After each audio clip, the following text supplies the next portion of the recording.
Bom dia a todos e a todas. Eu sou a Rita, eu sou analista de políticas públicas e gestão governamental lá na EMASP. Eu queria agradecer muitíssimo a presença de todos vocês aqui. Agradecer em especial a secretária, a doutora Marcela Arruda, que vai hoje falar um pouquinho com a gente sobre a Secretaria de Gestão, e o secretário Fabrício Cobra, vai contribuir também para esse encontro, para a gente bater esse papo. Esse evento, SEGES e Casa Civil, duas secretarias de apoio à entrega de resultados, faz parte do ciclo de palestras Experiências de Gestão Municipal, que foi pensado para o programa de residência em gestão pública e está sendo realizado pela EMASP. E também está aberto aos servidores da Prefeitura de São Paulo. Obrigada. Essa será a nossa 15ª formação, que entre dezembro de 2022 e março de 2023, terá sido ofertada mais de 90 horas de cursos para os integrantes do programa de residência em gestão pública. A nossa palestrante de hoje, que vai bater um papo aqui, é a doutora Marcela Arruda, secretária municipal de gestão da Prefeitura de São Paulo, advogada, mestre em Gestão em Políticas Públicas pela Fundação Getúlio Vargas, especialista em Direito Administrativo pela Pontifícia Universidade Católica de São Paulo, com especializações em Direito Eleitoral pela Escola Judiciária Eleitoral Paulista e em Direito Constitucional pela Escola Superior de Advocacia da UAB. Quando o secretário Fabrício estiver aqui, a gente faz a apresentação dele. Vou passar a palavra para a secretária, doutora Marcela Arruda. Obrigada, Rita. Não tendo ninguém com deficiência visual ou outra, eu vou evitar a audiodescrição, autodescrever, e vou direto ao nosso bate-papo. Eu queria que vocês considerassem um bate-papo hoje e não uma palestra. Vamos combinar? Porque a gente está falando de questões práticas.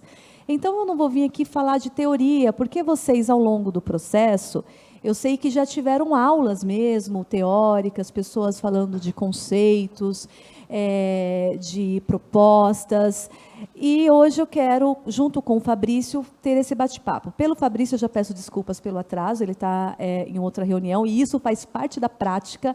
Eu gostaria de colocar esse exemplo como um dos exemplos rotineiros da prática de um gestor público, e quando ele chegar, independente da minha fala, Rita, eu vou perguntar se ele quer falar primeiro, caso ele tenha algum compromisso para sair antes, a gente faz isso de forma que eu interrompo e depois retorno, se estiver tudo bem para vocês.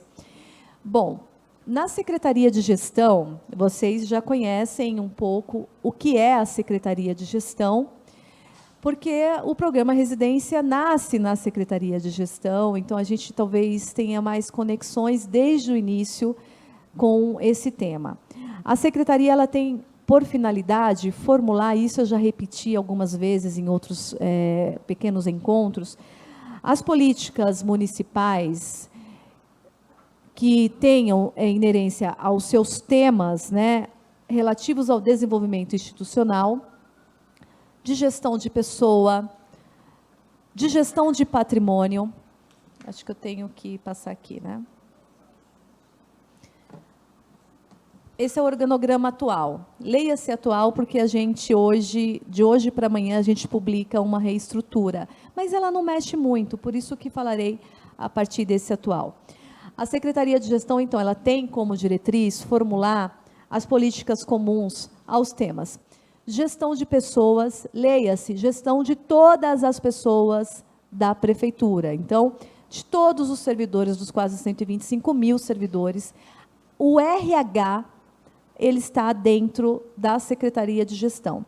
Mas, secretária, não temos RHs em outra secretaria? Temos RHs em outras secretarias, mas nós temos na Secretaria de Gestão como se fosse uma central que dá o apoio para as demais secretarias. Então, temos uma equipe que chama COGEP, está ali no terceiro quadradinho, que é onde concentra essa turma que dá o apoio para as demais secretarias. Também temos o arquivo público. Então, vou ler, de acordo para facilitar a leitura de vocês, o arquivo público, até pouco tempo, ele era chamado de gestão documental, era a equipe de gestão documental. Eu até gosto bastante, porque ele continua sendo a gestão documental. Mas, na prática, a equipe que coordena o Arquivo Público Municipal, e não confundam com o arquivo histórico. Eu vou falar de uma forma bem amigável para que vocês entendam, porque temos, no gestor, um dos cuidados que o gestor público deve ter é conhecer a máquina pública. Parece fácil, mas não é tão fácil assim, porque a máquina é muito grande. Então, o Arquivo Público Municipal não se confunde com o Arquivo Histórico Municipal, que é de competência da cultura. Na equipe do Arquivo Público Municipal, nós cuidamos de todos os processos, leia-se, todos os processos administrativos de competência da prefeitura. De qualquer pasta? Sim, de qualquer pasta. Todos os processos que tramitam, eles vão, ao final, para o arquivo municipal. Nós temos quantos processos no arquivo municipal? Alguém sabe dizer? Alguém chuta? Qualquer chute, chuta? Alguém já ouviu? 20 milhões de processos. Físicos. Físicos. Quantos processos digitais nós temos? Alguém arrisca? Vamos lá. Vamos lá, a gente está batendo papo. Conversa aqui de amigos, gestores. 7 milhões. Não, ainda não. 10 mil também não. Nós temos 20 milhões de processos físicos e até pouco tempo, porque esse número ele vai alterando, gente, diariamente. Até pouco tempo, 3 milhões de processos digitais, porque nós tivemos a implantação do processo digital desde 2015, que a gente vem nesse processo de transformação, e 3 milhões de processos digital, dos quais apenas 700 ele roda entre 700 e 900 mil ativos, porque o processo digital, ele inicia digital, mas ele finaliza muito mais rápido do que era antes, alguns, né, nem todos, mas do que era antes o físico. Então, tem 3 milhões de processos nas nuvens, mas fica aí alternando entre 700 e 900 mil processos ativos. Ativos aqueles que estão rodando, passando por secretarias, é um pedido do contribuinte, é um pedido sobre posturas municipais. Essa equipe do arquivo, então, ela tem a competência de cuidar do arquivo físico, que fica na Rua da Balsa, com os processos físicos, literalmente, lá, ordenados, e também ela tem a competência de cuidar do arquivo digital. Mas me permitam aqui uma pausa, né, para uma pessoa que começou meio apressada, já falando de estrutura, sem falar um pouco da SEGES em seu histórico, né, Rita? Acho que isso é importante. A Secretaria de Gestão, ela já foi de gestão, planejamento e orçamento, lá no passado. Já foi Secretaria de Gestão e Planejamento, enfim, ela sai ao longo do seu tempo e fica só de gestão, por quê? Separa-se o planejamento para outras secretarias, como a Fazenda, e mais recentemente, orçamento para a Fazenda, e mais recentemente, planejamento para a Secretaria de Projetos Executiva, de Projetos Prioritários, que é a CEPEP, que anda ao lado da Secretaria Executiva de Projetos Estratégicos. E a Secretaria de Gestão, ela continua com o seu norte maior, que é tudo isso que eu vou falar. Sai o orçamento, sai aquela contribuição do orçamento geral da prefeitura e do planejamento de metas, por exemplo, geral da prefeitura. Ela permanece, como toda secretaria, com o seu próprio orçamento, e estamos falando de um orçamento de quase 5 bilhões, contando com folha de pagamento, se eu tirar folha, porque folha é aquilo que você tem ali, você não mexe a folha. Tirando a folha, nós estamos com orçamento 2023 de 444 milhões, 440 milhões, isso é público, tá, gente? Está na Câmara, por isso você está no orçamento aprovado. Então, é um orçamento muito grande para dar conta de tudo isso. Mas ela é só de gestão. Como gestores públicos, vocês precisam saber que cada ente federativo, ele organiza suas secretarias da forma que é melhor. Mas algumas elas coincidem nos nomes. A Secretaria de Gestão é uma das que ora coincide no nome e ora não. Ora ela é chamada de gestão, em algumas capitais, ora é chamada de administração. Em muitos municípios é chamada de Secretaria de Administração. Quando você olha a Secretaria de Administração e Gestão, se você pega duas, elas são muito parecidas com essa estrutura. Gestão documental, gestão de bens e serviços, gestão de pessoas. Em alguns municípios, ela é chamada de Secretaria de Planejamento, Orçamento e Gestão, e aí ela completa todos. Eu não sei se eu estou enxergando bem, mas eu quero fazer referência ao nosso secretário executivo, que está aqui, ao final. Pinheiro Pedro é o nosso secretário executivo de Mudanças Climáticas, está lá camuflado como um residente fosse, mas é o nosso ambientalista. Muito obrigada pela presença, secretário. As cadeiras aqui e aqui estão à sua disposição. Então, o gestor público precisa entender essas diferenças, porque ele é chamado para fóruns em que junta-se Secretaria de Gestão, Planejamento e Orçamento e Administração, como eu já fui convidada várias vezes. E por que isso parece relevante, mas é interessante saber? Porque você tem que entender as competências da secretaria para entender também os seus problemas e até onde ela pode avançar. Além disso, hoje a gente fala muito da Secretaria de Gestão e Inovação caminhando junto. O governo federal, ele acabou de organizar um ministério que chama Gestão e Inovação. E o que ele muda? Ele muda praticamente nada na sua base. Ele fortalece a Secretaria de Gestão, que já existia, mas que estava conectada ao Ministério da Economia. Estamos aqui recebendo o nosso secretário da Casa Civil e, até pouco tempo, o secretário de Gestão, Fabrício Cobra.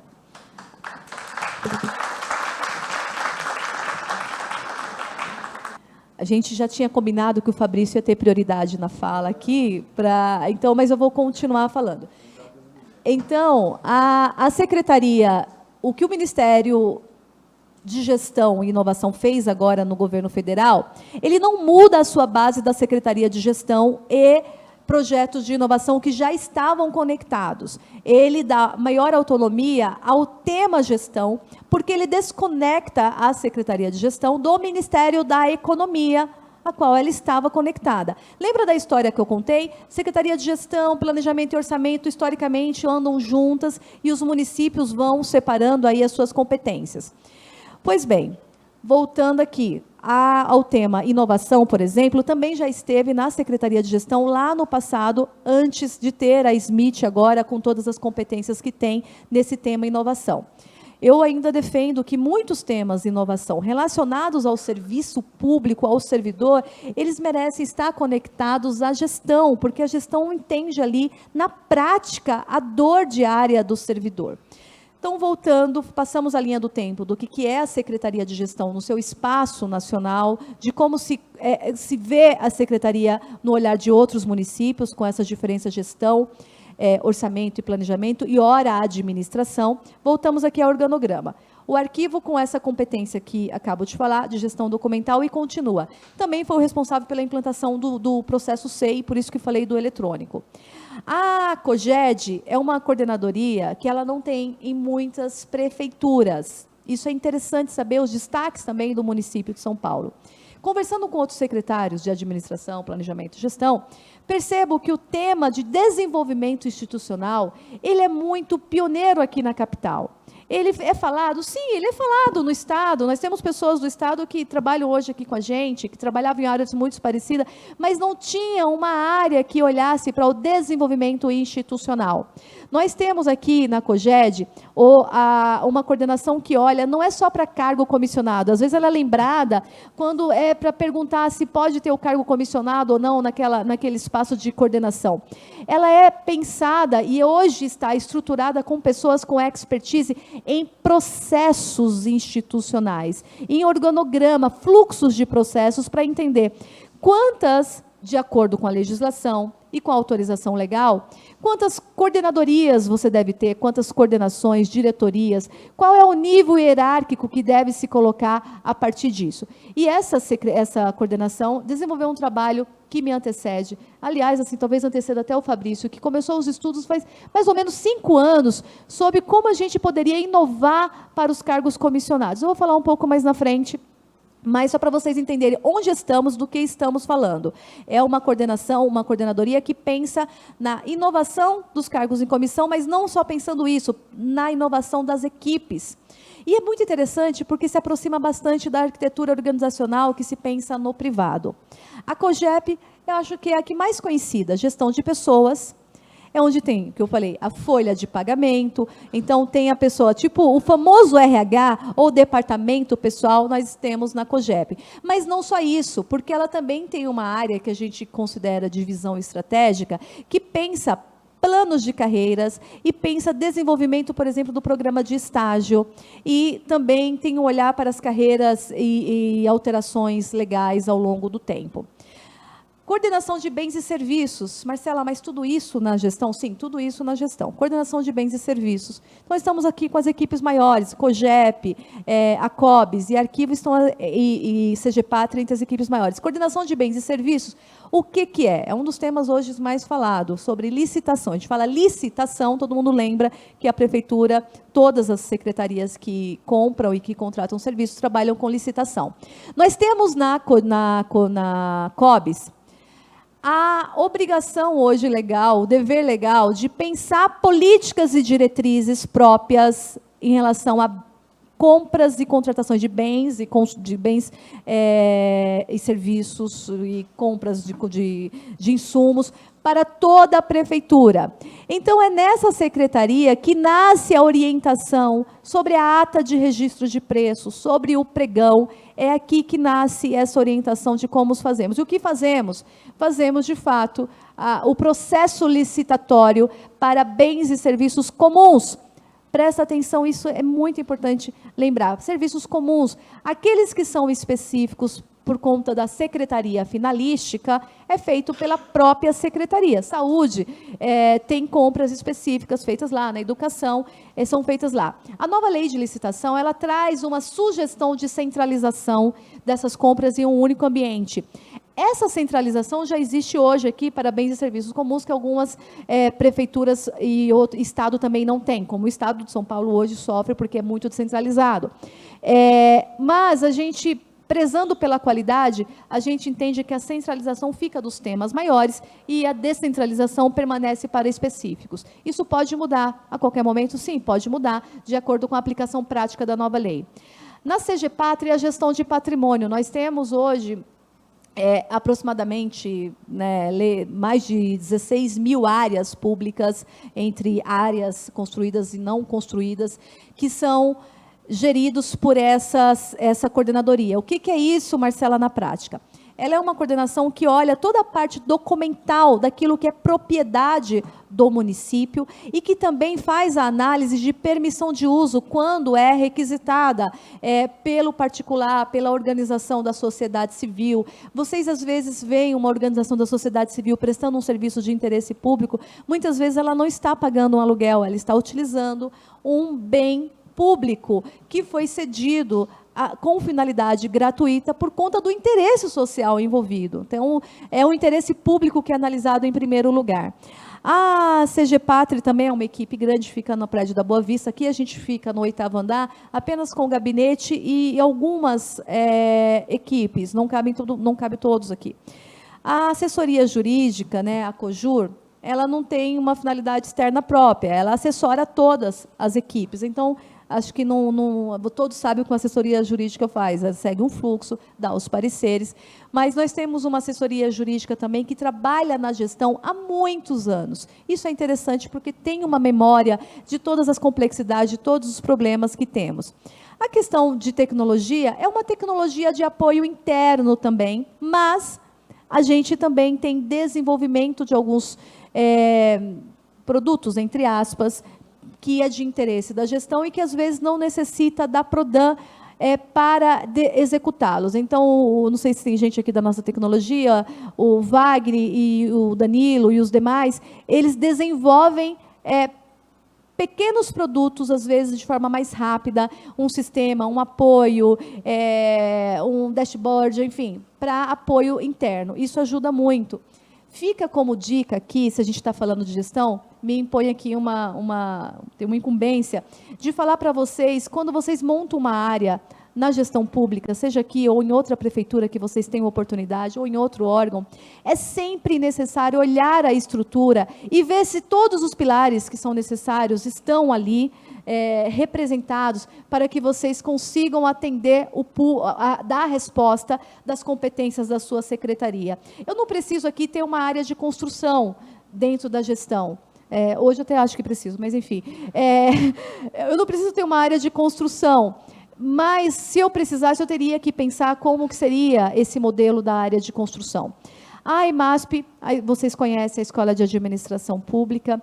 O foco da EMASP é o quê? É fazer capacitação de gestor público, com o olhar de gestão pública de forma mais ampla. Pensar o gestor público do século XXI, por exemplo. A gente está reformulando isso, né, Rita? A gente ficou muito tempo, às vezes, assim, a gente tantas coisas e tantas dificuldades, complexidades. Eu acho que a questão, até às vezes, da retenção de talentos, por conta de um histórico de cargos comissionados que agora tem uma valorização, mas ela tem hoje esse desafio de se reformular para atrelar as suas capacitações às dificuldades reais dos gestores públicos. Eu estou falando que o meu desafio com a EMASP é treinar um gestor público que saiba lidar com outros servidores públicos, que tenha uma política de feedbacks muito clara de liderança, que saiba lidar com, por exemplo, gestão de projetos complexos na gestão pública, porque eu tenho gestores de projetos no privado muito bons, mas na gestão pública eu tenho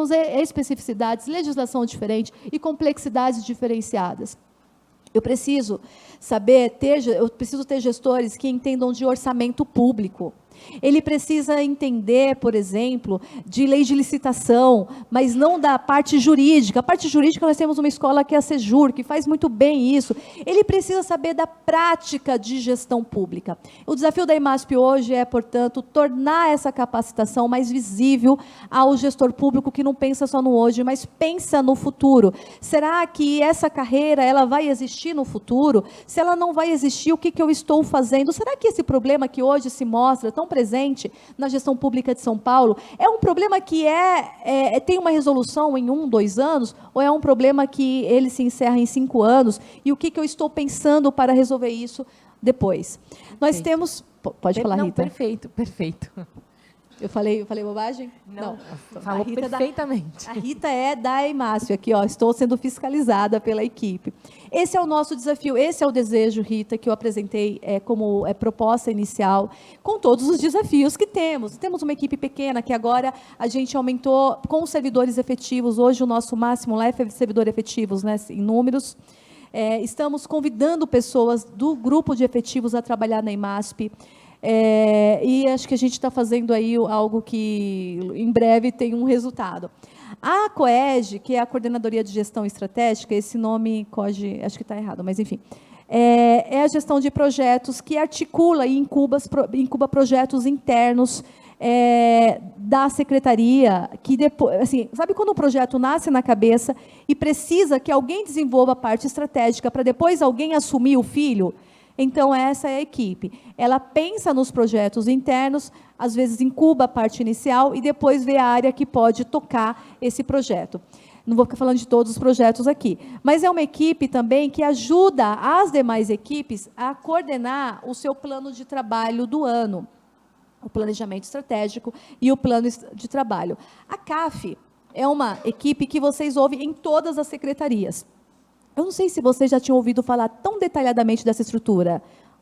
Tá importante para vocês isso? Entender quem é quem, quais são as competências?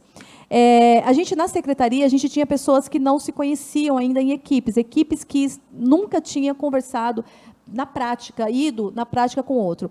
Uma das diretrizes é que a gente não quer hoje uma equipe de projetos que fique colocando o dedo no projeto da outra turma, mas que não vai lá conversar, ela tem que ir presencial. Então, assim, se eu tenho uma equipe que ela olha o todo da prefeitura, porque a competência legal é essa, ela tem que conhecer a sua própria estrutura. Então, a nossa equipe hoje de gestão de desenvolvimento institucional e de projetos, elas caminham nas demais equipes, elas vão presencial, fisicamente, além do caminhar virtual, que também é facilitado hoje.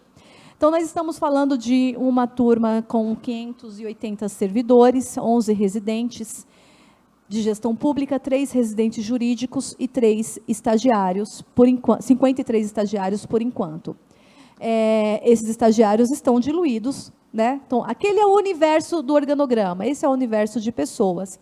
Nós temos aqui o gráfico que mostra a quantidade de pessoas por equipe, então vocês entendem que tem equipe com um número menor, outra maior, mas quando você olha, eu esqueci de falar aqui no gráfico de uma coisa bem importante, gente, que é a nossa gestão de saúde e parcerias do terceiro setor. Peço desculpas, eu vi alguém bravo aqui já olhando para mim, que eu esqueci os residentes, aqui achei o residente. A gente tem a Coordenadoria de Gestão de Saúde, não se confunde com o Hospital de Servidor. Por que eu estou falando isso? Porque eu já fui provocada, semana passada, algumas vezes, inclusive, com uma confusão como que a saúde do servidor interno tivesse uma relação direta com o Hospital do Servidor. O Hospital do Servidor não está nem na gestão da Secretaria de Gestão. Ele é atrelado, porque ele é uma autarquia, está na administração pública indireta, portanto, não temos nem a gerência dele diretamente, mas ele responde para a Secretaria de Saúde. A COGES, quando o funcionário ele é acidentado, ele tem aí um problema, como o doutor Cristiano está agora de muletas lá, então ele recorre para um afastamento, para uma perícia médica aos nossos peritos. Então tem uma equipe que fica na Rua Boa Vista com médicos e com uma equipe geral de saúde que atende isso. E essa equipe ela tem conexão direta com a COGEP, porque o sistema ele é unificado para as anotações, mas não só com a COGEP da Secretaria de Gestão, mas com os RHs de todas as secretarias. Mais recentemente, a gente retomou um projeto já antigo de facilitar, de fazer gestão de filas. Então, temos também um apoio terceirizado, porque a demanda é sazonal. Ora ela é alta, ora ela é baixa, mas nós temos esse ano uma autorização para alguns concursos que o prefeito, nesse pacote de valorização do servidor, tem aí nos incentivado. Então, sempre que tem concurso também, a entrada é pela COGES. Então, essa é a função. Vou dar spoiler aqui, nós estamos modernizando, vai ter um robôzinho lá atendendo as partes principais, inicial. A gente vai ter uma gestão visual melhor na COGES. A gente tem uma equipe reforçando o fluxo de atendimento para entender eventuais gargalos. A ideia é ter fila zero, né? Eu não posso ter fila zero, às vezes, lutar pela fila zero externa e não ter fila zero na COGES. A ideia é ter fila zero na COGES.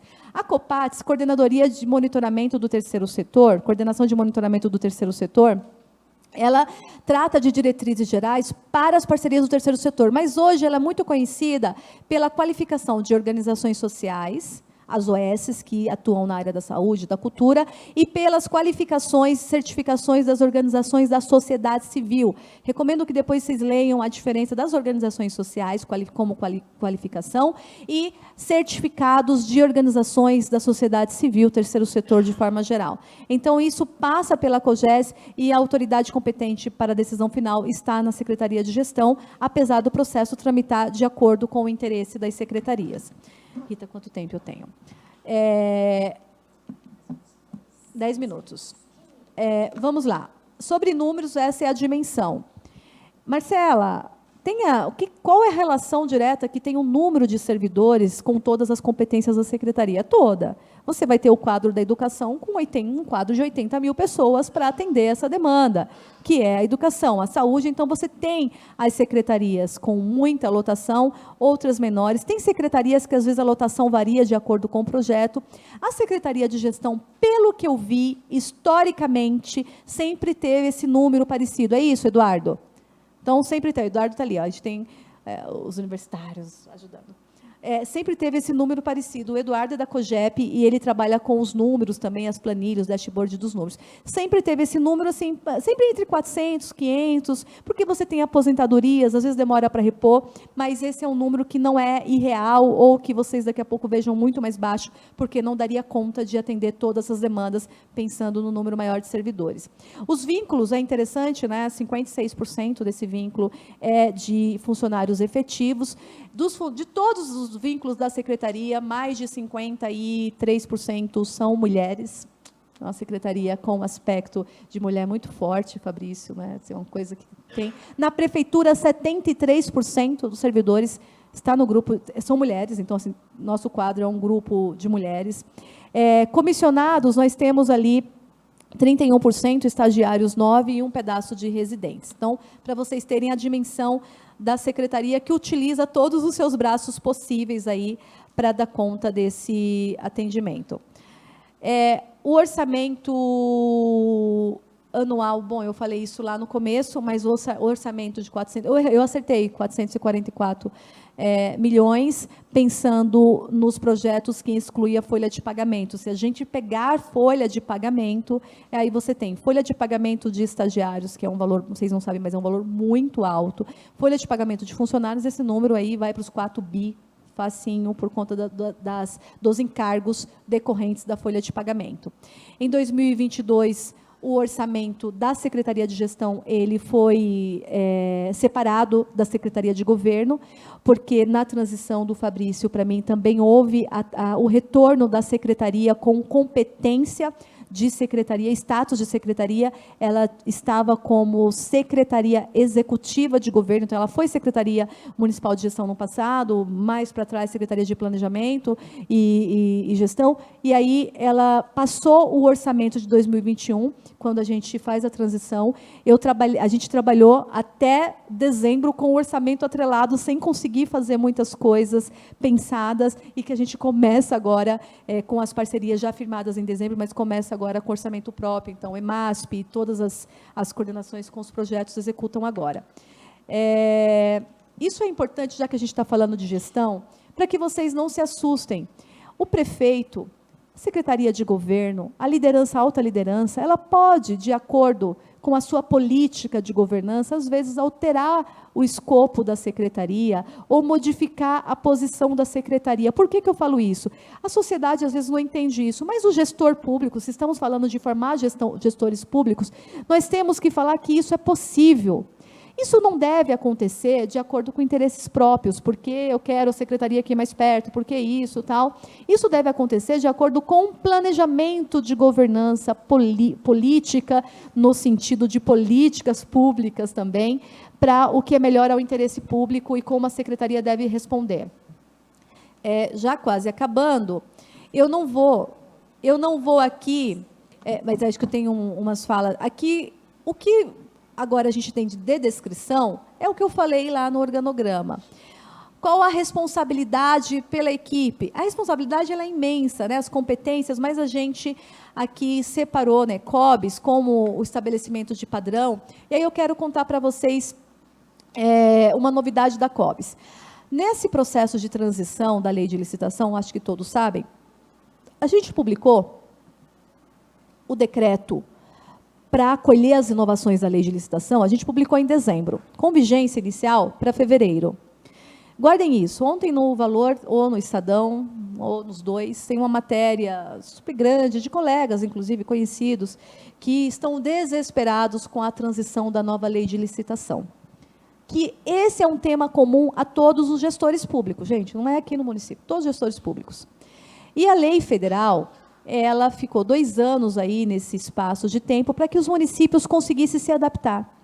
E a gente, em São Paulo, o nosso grupo de trabalho, ele tem mais de 1 ano de existência, que foi reunido com pessoas de diversas secretarias e com apoio muito forte da Procuradoria para pensar como que faríamos a virada de chave. Então, nós trabalhamos até pelo menos novembro do ano passado, intensamente, até chegar aos compartilhamentos necessários de apresentar a Secretaria de Governo, de apresentar ao prefeito o decreto, de fazer leitura final, até novembro, pelo menos, para que a gente conseguisse se antecipar com as inovações, porque é um novo momento de compras públicas, é uma nova cultura, mas toda mudança assusta, e assusta muito. Historicamente foi assim, na lei de 1993, a lei 8666. Historicamente foi assim no decreto 2000 e alguma coisa de 81, enfim, quando falou de compras públicas.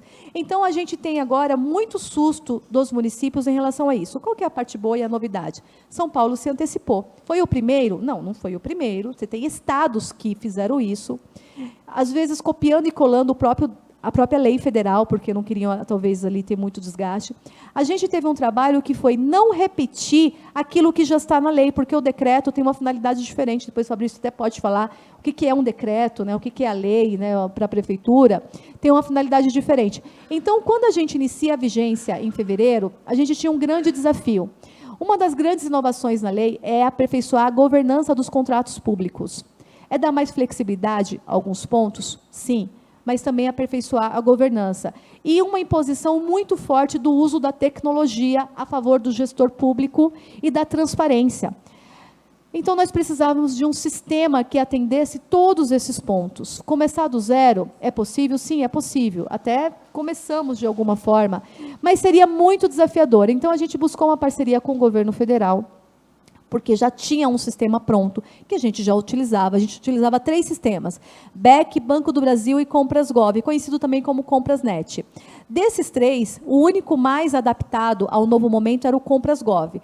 Pesquisamos isso, conversamos, a equipe conversou com todos os parceiros que vocês imaginarem, fizeram testes e o Compras.gov era o mais adaptado. Por um motivo óbvio, quem está fazendo a lei vai alterando o seu próprio sistema. Então, ele fica adequado à inovação, a partir da inovação legal. Só que o sistema Compras.gov não estava disponível para nenhum município do Brasil para o uso integral. E São Paulo não via muita vantagem de usar isso parcialmente. Se é para usar parcialmente, eu uso os demais, eu uso um outro. Então, a gente conseguiu uma parceria com o Ministério da Economia, com a Secretaria de Gestão, na época atrelada ao Ministério da Economia, para São Paulo ser a primeira capital a utilizar na íntegra o Compras.gov. Então, São Paulo está sendo aplaudida hoje. Semana passada, com matéria no governo federal, matéria no Valor Econômico, matéria na Folha, matéria aqui da Prefeitura, por ser a primeira capital do país a utilizar o Compras.gov na íntegra. O que quero dizer com isso? São Paulo está dando a cara, literalmente, à transparência, dizendo o seguinte: eu quero inovar, eu não tenho medo das mudanças, nós queremos dar mais transparência e queremos seguir ao novo momento de inovação. É claro que isso tem um custo, gente, um custo de muito trabalho da equipe COBS, aqui representada pela Miriam, que eu estou vendo lá no final, que está trabalhando muito nesse último tempo para dar esse suporte a todas as secretarias. Falei de forma muito pequena sobre isso, mas tudo isso que eu estou falando está disponível nas matérias divulgadas e também nos outros eventos que fizemos sobre licitação e contratos. Essa equipe ela tem a competência de agora normatizar os detalhes específicos, e isso está sendo feito com o apoio da Procuradoria. Então, é um desafio imenso, porque todos agora, a gente já recebeu prefeitos de pequenos municípios, já recebemos aqui secretários de outros estados, querendo agora pegar um modelo de implementação da lei, para que possam utilizar lá. A matéria do Estadão, ou do Valor, perdoem que agora esqueci, que foi publicada ontem, ela faz uma grande crítica, como se os municípios não fossem capazes de fazer essa transição. De fato, é muito difícil. Se o município, nesse exato momento, for começar do zero, é difícil, porque ele não pensou nos processos. Mas não é impossível para quem pensou o planejamento um pouco antes. Então, o COBS tem uma equipe de 48 pessoas aqui descritas, eu não vou detalhar, formada também por servidores efetivos, com um grupo de APPGGs que trabalham especificamente, os analistas de políticas públicas, que trabalham especificamente também nesse projeto das inovações de licitação.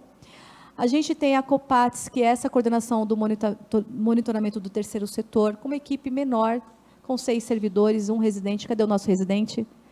Ele sabe tudo, gente. Ele já participou de reuniões estratégicas, não é isso? Já participou de reuniões de definição. Eu falei assim, olha, você é residente, então vem para perto, vamos aprender. A gente testa ele para ver como que ele decidiria se ele fosse o gestor. E eu quero aqui agradecer a todos os residentes em nome do nosso Giovanni residente. Esse apoio. Ele tem muito empenho e é interessante o cuidado que ele tem com os temas gerais que são desafiadores também. A gente tem o Arquipe, eu já falei, não vou detalhar tudo isso que a gente falou, mas com um desafio muito grande, porque hoje, exatamente hoje, depois de muitas noites mal dormidas, a gente está lançando a plataforma do Diário Oficial com todos os sustos que se tem quando você lança um novo sistema, seja no privado ou no público. A inovação, ela assusta. A transformação digital, hoje teremos uma palestra de transformação digital, vai ser na Prodan. Quem quiser participar, eu estou convidando por conta própria. Assim, eu não sou a responsável do evento, mas quem quiser participar, a gente vai falar sobre pessoas como foco na transformação digital, com a equipe Prodan. Foi um convite que partiu a partir de uma diretriz da Secretaria de Gestão, de broncas, inclusive, ali, do que a gente precisa. Então, a gente vai falar com os técnicos. Então, a gente hoje tem a plataforma própria do município. Deixaremos de pagar 4 milhões de reais para a Prodesp para seguir a plataforma própria. Marcela, isso é novidade no mundo? Não, não é novidade. São Paulo estava atrasado. A gente tem já pequenos municípios com plataforma própria, temos Tribunal de Justiça com plataforma própria, a LESP, que é do próprio Estado, vai lançar a semana que vem uma plataforma própria. Então, todos virando a chave para ter mais agilidade aí nas publicações. É claro, gente, quando a gente está falando de 20 milhões de processos físicos, 3 milhões de processos digitais, 700 milhões de processos ativos, isso não é nada fácil. Eu não estou falando de uma empresa com 10 mil processos, a gente está falando de um município nessa dimensão e com angústias de publicações diferentes. Mas a equipe do arquivo está à disposição para tirar dúvidas aí e fazer essa virada de chave. CG Pátria, eu já falei, aqui a dimensão 72 servidores. Vou falar números para que vocês aprendam como gerir, como você monta a equipe de acordo com as suas especificidades e o tamanho dessas equipes de acordo com os projetos que envolvem. Todas as coordenadorias têm o nome do coordenador aqui embaixo, né? Até porque falar em pessoas, valorizar pessoas, acho que tem que ser a característica do gestor e de falar em primeiro plano.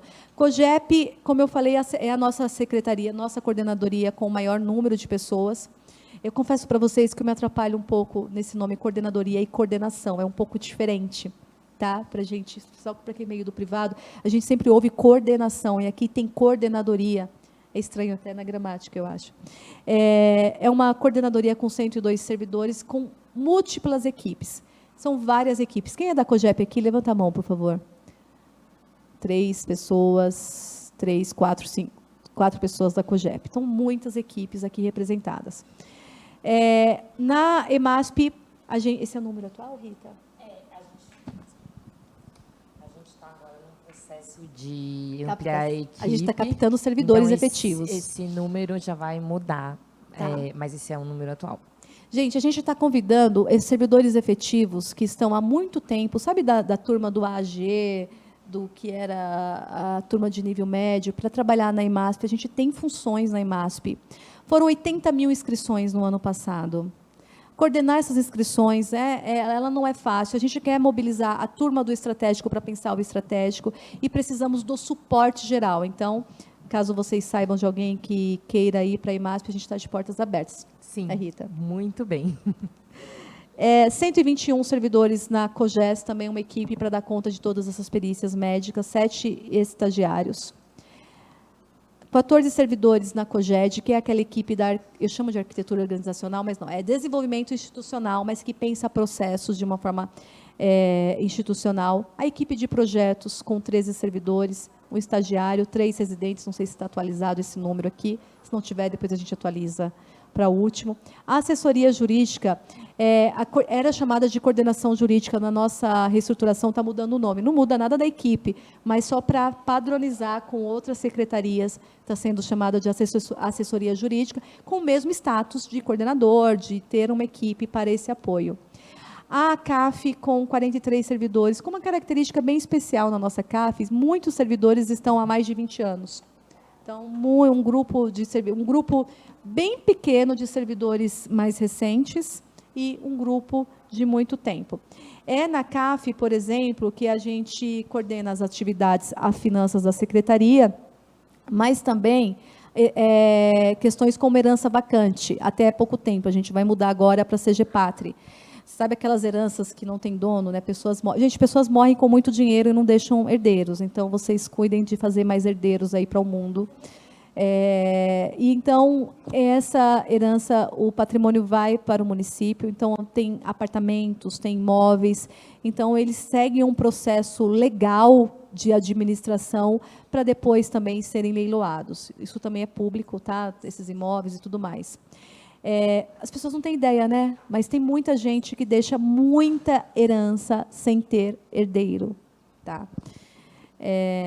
Tem gente já querendo se candidatar. Eu vi alguém falando que a gente não candidata ninguém aqui, tá? Vocês se candidatem fora e busquem, né, os parceiros ideais, enfim, ou façam filhos para que isso não aconteça no futuro com vocês. A RT, alguém me pediu para falar com mais destaque a isso, mas vamos lá. Assessoria de Relação do Trabalho. Nós temos 125 mil servidores, né? Esse número varia um pouco lá, tal. Significa que temos centenas de carreiras, centenas de disciplinas, algumas carreiras, muitas carreiras, quadros específicos, e temos, então, que conversar com os sindicatos. A secretaria tem um apoio de uma assessoria que faz essa relação direta no dia a dia. Gente, não sei se vocês sabem, mas isso é diário. Sindicato batendo na porta, questionando algo, pedindo algo, dentro do dever que eles têm. Mas, Marcelo, eu ouvi falar que eles também batem na saúde, vão lá bater na outra secretaria. Sim, eles batem na porta das secretarias que tem o quadro de servidores que eles monitoram, que são associados. Então, os sindicatos relacionados à saúde, eles vão conversar primeiro com a saúde. Aqueles da educação conversam primeiro com a educação. Mas sempre eles fazem o caminho de conversar lá e conversar aqui. Por que na gestão? Porque na gestão que pensa a política geral relacionadas a todos os servidores, que ajuda depois as demandas para envio à Casa Civil de projetos que alteram a legislação. Então, esse é um contato diário muito necessário e que a gente valoriza muito. Tanto o Fabrício como eu, não vou falar muito do passado, mas tanto o Fabrício como eu, a gente fez uma política de portas abertas para receber sindicatos. Então, a gente tem os meses que são mais intensos, recebemos sindicatos, conversamos, acatamos muitas sugestões, isso aconteceu no ano passado, inclusive. Não acatamos todas, porque nem todas são úteis, né? Ou melhor, atende o interesse público também, comum a todos os servidores, mas essa área eu considero de extrema relevância porque ela nos ajuda, inclusive aí na Câmara, para responder à audiência pública, a gente vai, a Casa Civil tem um papel interessantíssimo nessa relação, mas a Casa Civil precisa do apoio do secretário. Então, para aqueles projetos que envolvem a competência da gestão, sou eu que estou ao lado da Casa Civil, mas não sozinha, né, com o apoio de toda a equipe. Então, essa área que nos ajuda. A COTIC já falei, CAF já falei. Eu acho que a gente encerra aqui a parte de estrutura. Eu vou ficar à disposição. Isso é assessoria de comunicação, não precisa, é a parte que vocês têm. A assessoria de comunicação não é uma área, tá, gente? É pessoas. Aqui são pessoas, não é uma coordenação. Tem secretarias que têm a coordenação.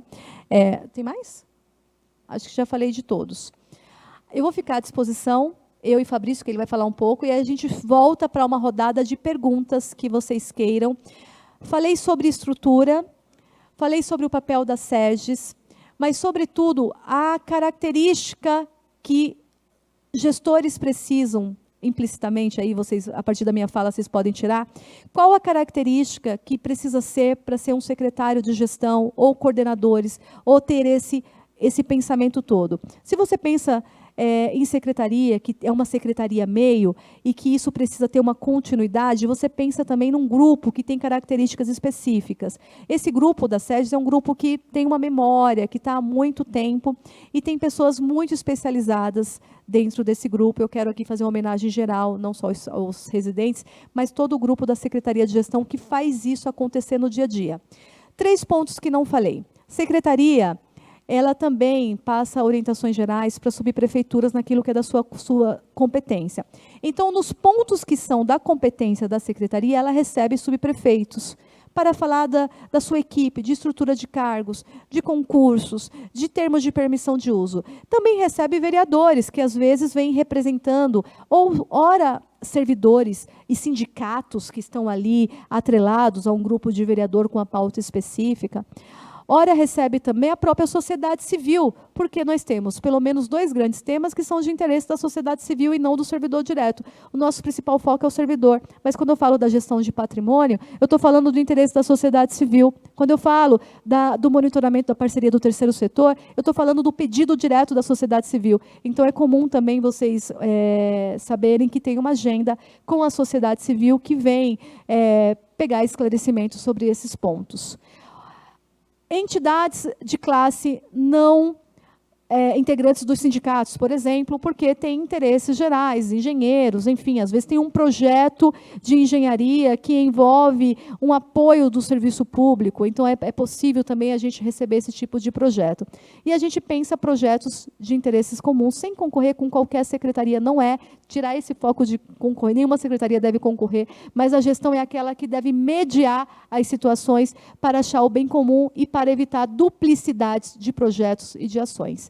Muito obrigada, e eu passo com muito prazer para o nosso secretário Fabrício Cobra.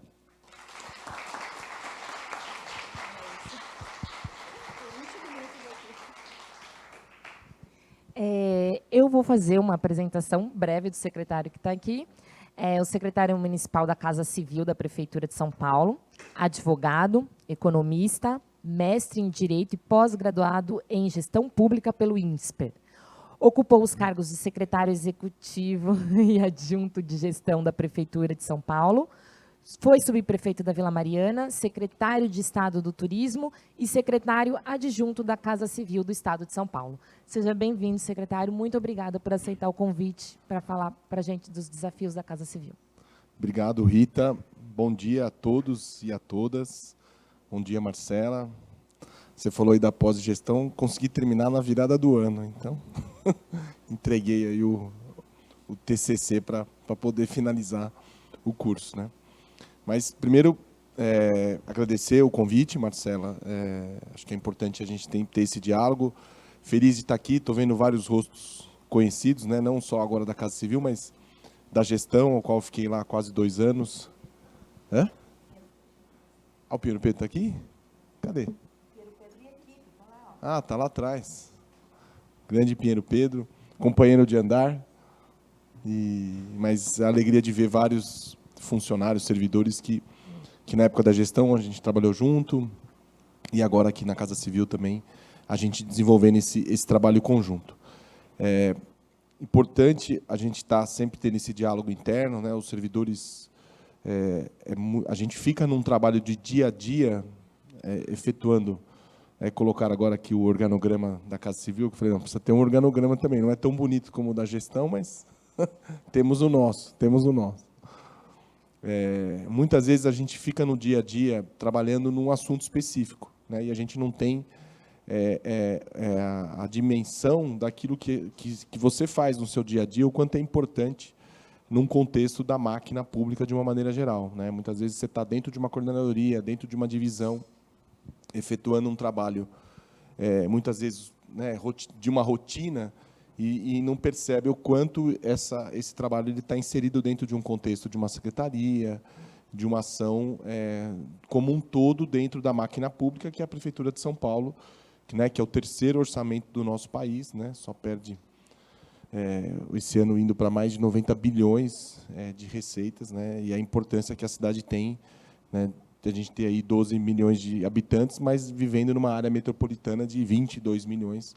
Então, o quanto São Paulo, as políticas públicas, a importância que a Prefeitura de São Paulo tem dentro da dimensão do nosso país e da nossa, né, do tamanho, da quantidade de pessoas que dependem da Prefeitura. Então, acho que é uma iniciativa importante, parabéns para as pessoas entenderem, né, os servidores entenderem que tudo aquilo que você faz no seu dia a dia está envolvido num grande contexto, né? A Casa Civil, assim como a gestão, são secretarias meio, né? A gente não tem aquela atuação como uma secretaria fim, muitas vezes a Secretaria de Habitação trabalha com habitação de entregas de casas, a Secretaria de Saúde com toda a prestação dos equipamentos de saúde, educação, e elas têm claramente uma finalidade, uma entrega que a população consegue visualmente ver, o servidor também, na prática, né? As secretarias meio, elas têm essas características de suporte e de apoio às secretarias fins, né? E elas têm um papel extremamente importante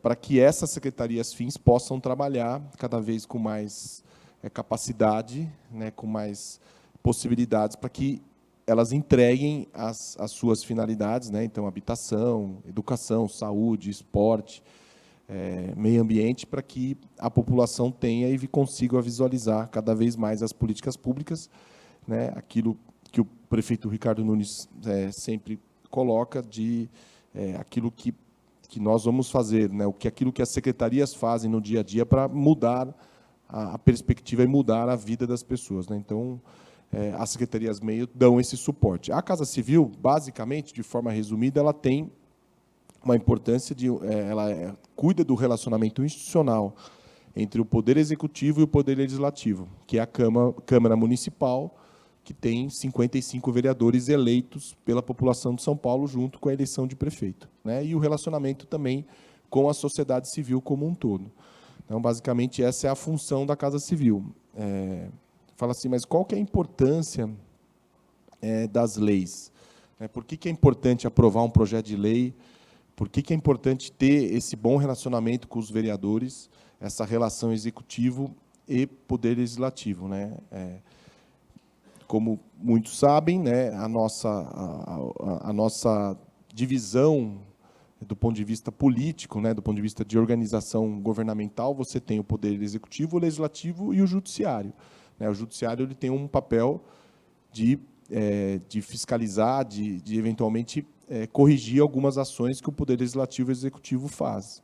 Mas a importância do executivo e do legislativo é você ter uma interação importante, porque para você aprovar leis que vão moldar as políticas públicas da cidade, né? Você fala, mas qual que é a importância da lei? A importância é que todo o orçamento, todo o gasto público, ele tem que estar previsto em lei, né? Então, quando o prefeito Ricardo Nunes resolve criar um programa novo, né, após ouvir as secretarias, ouvir a sociedade civil, e falar, bom, eu vou, por exemplo, programa Reencontro, né, que você tem ali o auxílio reencontro, as vilas reencontros, né? Então, é uma temática relacionada a pessoas em situação de rua, em que, ouvindo as secretarias, ouvindo a sociedade civil, que vem até a prefeitura, então, o prefeito criou o programa Reencontro, que, além das vilas, tem o auxílio reencontro. Então, você vai ter gastos públicos para poder construir esse programa, essa política pública. É uma política pública nova. Então, ele pode simplesmente, por decreto, fazer um gasto novo num programa? Não, ele precisa de um projeto de lei. E aí que entra a importância dessa interação Casa Civil e Câmara dos Vereadores, né? Então, a secretaria envolvida na política pública, ela elabora uma minuta de projeto de lei, naquilo que o prefeito colocou, naquilo que os secretários envolvidos também trabalharam junto com as suas áreas técnicas. Esse projeto de lei vem para a Casa Civil. A gente tem aqui a ATL, que é um órgão técnico chefiado pela Procuradoria-Geral do Município, né? É uma procuradora, que é a procuradora-chefe, que é a Tatiana. Ela prepara esse projeto de lei e o prefeito envia para a Câmara Municipal para análise dos vereadores. Então, olha a importância. Todo gasto público novo, todo programa, toda política pública que é lançada, ela precisa ter um projeto de lei. Ela precisa ser autorizada por um projeto de lei, por uma lei que vai ser votada pelos vereadores. Então, essa articulação, essa conversa com os vereadores é feita pela Casa Civil. Então, o projeto chega na Câmara, tanto os projetos executivos como os projetos de vereadores, e você tem ali toda uma discussão, uma conversa com relação a esse projeto de lei, né? Então, o que acontece na Câmara, né? Então, os vereadores recebem esse projeto, passa pelas comissões temáticas passa pela CCJ, que é a Comissão de Constituição e Justiça, que sempre analisa se o projeto é constitucional ou não, as comissões temáticas do assunto, e ele vai para as audiências públicas. As audiências públicas são abertas para os vereadores falarem, mas também para a sociedade civil opinar sobre aquele projeto de lei. Muitas vezes vêm boas sugestões dos vereadores, sugestões da sociedade civil, né? A liderança de governo. O que é a liderança de governo? É um vereador, no nosso caso, é o Fábio Riva, que é o vereador que é líder de governo. Ele representa o governo dentro da Câmara, ele é o vereador que fala pelo governo. Então, o projeto de lei ele vai sendo discutido, sendo acolhido sugestões ou não, né? Aí essas sugestões vêm para a Casa Civil consulta as áreas técnicas, geralmente as pastas envolvidas, e dá uma devolutiva, e assim a gente vai construindo o projeto de lei para votação, né? Aí os vereadores vão chegando num consenso, num diálogo junto com a Casa Civil, né? Claro, muitas vezes até o prefeito participa, e aí vai para a votação, né? A votação são 55 vereadores, a gente, na maioria dos projetos, são 28 votos, é a maioria simples, ou você tem o fórum qualificado, que é 37 votos, quando são temas que envolvem o fórum qualificado. Então, essa é a importância, a participação na audiência pública, a participação no diálogo com os vereadores. Porque você fala, mas por que um assunto com relação, por exemplo, ao auxílio reencontro? Muitos vereadores participam e têm atuação relacionada à temática do projeto de lei. Então, eles querem participar, querem dar opinião, e aí toda essa articulação, essa conversa é feita pela Casa Civil. E assim em vários projetos do Executivo, né? Então, esse especificamente do programa Reencontro, né, ele surgiu de reuniões e o próprio prefeito que ficou à frente da criação desse projeto com o auxílio reencontro. Mas tem alguns, por exemplo, a Lei Auxílio Ampara, que é uma lei que foi aprovada recentemente, em que você dá para as mulheres, para os filhos de mulheres vítimas de feminicídio, uma possibilidade de uma bolsa, né, de um auxílio. Em algumas reuniões, o que vem? Também vem propostas da sociedade civil, o Ministério Público, que já tem uma cooperação aqui com a Prefeitura de São Paulo, com a Guarda Civil Metropolitana, de proteção às mulheres vítimas de violência. Numa das conversas com o prefeito, sugeriu a ideia da criação desse auxílio. O prefeito entendeu que era necessário, pediu para que fosse elaborado o texto junto com a Secretaria de Justiça, a Secretaria de Direitos Humanos, o próprio Ministério Público deu contribuições, e aí envia um projeto de lei. Então, são várias maneiras que os projetos de lei vão surgindo do Poder Executivo para serem enviados pela Câmara. A Marcela estava falando aqui de tudo aquilo que foi alterado, né? Eu lembro, na época da gestão, né, a gente aprovou recentemente uma série de alterações, né? A reestruturação da carreira dos AAG, que eram os antigos AGPPs, a criação dos CDAs, a própria criação do programa de residência. Então, muitas vezes são construções que vêm das áreas técnicas das secretarias, chegam no gabinete do secretário, que leva ao prefeito. O prefeito ele direciona, junto com a Secretaria de Fazenda, a Secretaria de Governo, a Secretaria da Casa Civil, vai direcionando, não, esse projeto é um projeto importante para agora, esse projeto tem orçamento, esse projeto não tem orçamento para fazer nesse momento. Então, o governo, nesse círculo que envolve o prefeito, a Secretaria da Fazenda, Governo e Casa Civil, através das propostas das secretarias, né, no caso aqui eu citei todo esse pacote que a gestão fez, e aí ele determina o envio para a Câmara Municipal de parte daquilo que é possível, do que não é possível deixa para um segundo momento, e tudo isso vai para a Câmara Municipal através da Casa Civil e vai para a discussão dos vereadores. Então, essa importância, essa articulação, porque quando bate um projeto de lei na Câmara, os vereadores, cada um tem a sua atuação temática, cada um tem a sua atuação regional, e acabam interagindo com os projetos de acordo também com aquele público, né, com aqueles eleitores que o representam, né, porque os vereadores representam, também eles são eleitos e eles representam a população da cidade de São Paulo. Então, é importante essa oitiva com os vereadores, essa discussão, essa relação, e, obviamente, tem que ter uma articulação. Então, a articulação é feita pela Casa Civil em complemento junto com a liderança de governo, no caso, ali na Câmara Municipal, hoje é o vereador Fábio Riva, que tem também ali a liderança de governo, um corpo técnico, junto com a Casa Civil, que é a TL, e a gente vai nessa relação construindo o avanço dos projetos nas audiências públicas para que a gente tenha aprovação.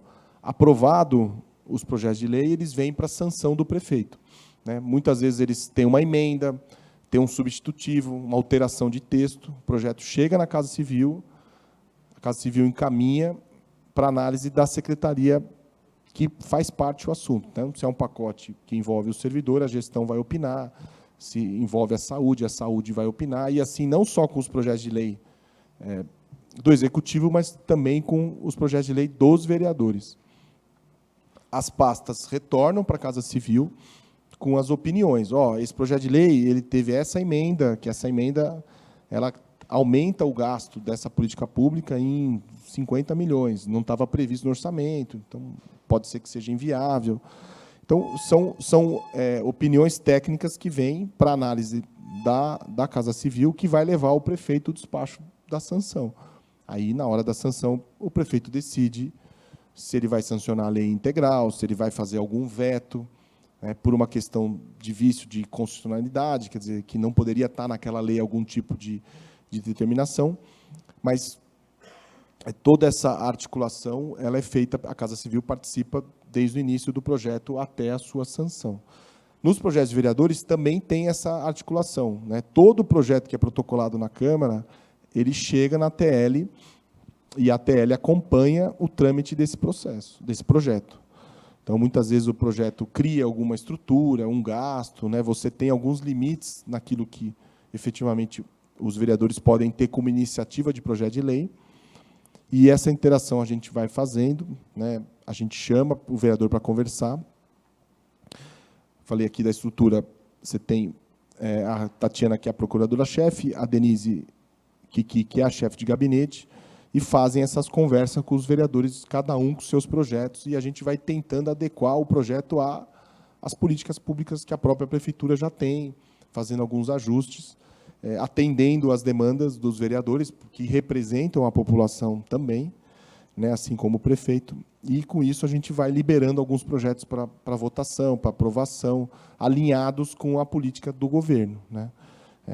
Então, o governo geralmente tem uma base de vereadores em que ele pode contar mais, que tem um alinhamento em que, né, geralmente é comum isso, todo o governo ter essa conversa com os seus vereadores, e aqueles vereadores que têm mais proximidade com a ideologia, com a base efetiva do governo que tá em vigor, e, no caso aqui, a gente tem vários vereadores, uma base mais ampla do que os 28, que é importante para que a gente possa construir as políticas públicas dentro da Câmara. Então, acho que é importante. Então, o papel da Casa Civil é essa articulação junto à Câmara dos Vereadores, é receber os vereadores que vêm com demandas de projetos de lei, vêm com demandas de política públicas, vêm com demandas de problemas na prefeitura, né? Porque acho que um importante papel do vereador também é o de fiscalização, né? Então, o vereador, por exemplo, que é de uma região lá da Zona Leste, que é da Zona Sul,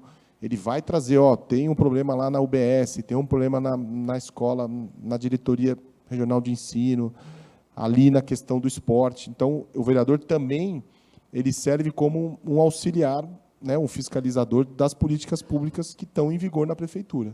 Ele tem mecanismo na Câmara Municipal, então eles chamam os secretários vão de forma rotineira na Câmara, acho que a Marcela já foi, prestar contas, né? Então eles vão lá, falam dos programas, das ações, o vereador questiona, o vereador traz problemas que a população leva para eles, o senhor está falando aqui que tal política funciona assim, mas eu tenho esse questionamento. Então, essa interação legislativo-executivo ela é extremamente importante, e os vereadores nos ajudam também aqui no Executivo a achar também algum tipo de problema que tem na execução da política pública, né? Então, muitas vezes, o secretário da Educação, são milhares de escolas, então, às vezes, o vereador aponta algumas questões relacionadas às escolas de uma região, isso ajuda o secretário da Educação, o gabinete, a entender que ali precisa ser olhado, então, fala com a diretora regional de ensino daquela região. Então, essa interação ela é muito saudável do ponto de vista da nossa política, né? Essa interação poder executivo e legislativo, a fiscalização, a interação, a ajuda, o auxílio, não só na construção dos projetos de lei que vão virar políticas públicas, mas também no acompanhamento do desenrolar na prática dessas políticas públicas, né? Que muitas vezes o vereador tem esse olhar na ponta, que é muito importante. De certa forma, aqui está o organograma da Casa Civil, mas só passando aqui rapidinho, a gente, coincidentemente, parece que até foi marcado, hoje foi o dia que saiu os 2 decretos, né, da gestão e da Casa Civil. Quer dizer, não saiu ainda, mas vai sair durante o dia.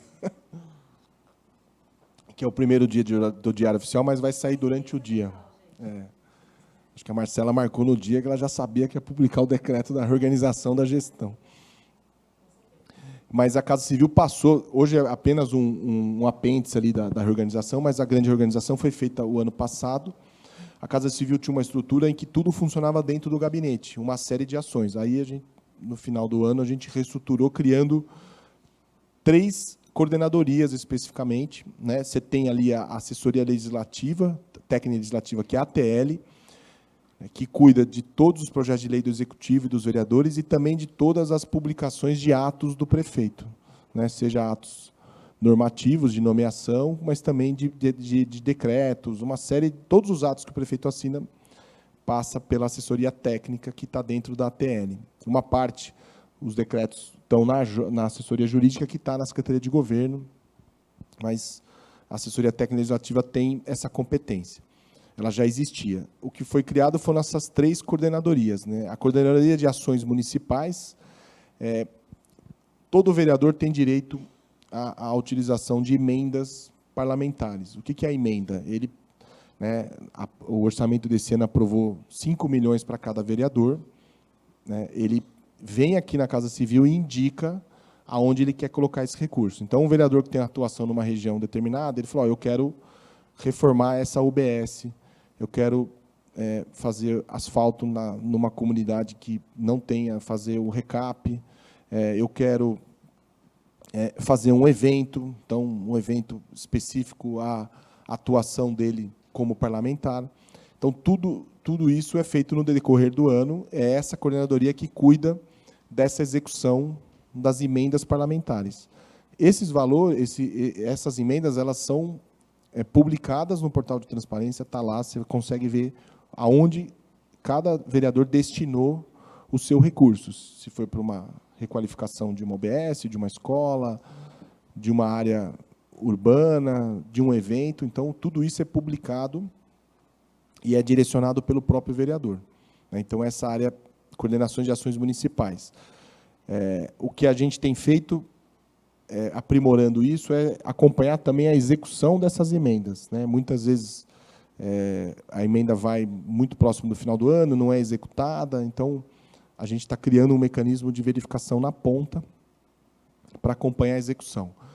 A Coordenadoria de Participação Social, que era a antiga Secretaria de Relações Sociais, então tinha virado uma coordenadoria de relações institucionais, e aí voltou para a Casa Civil e cuida especificamente da relação com a sociedade civil, né? Então, você tem uma de participação social e uma de interlocução governamental.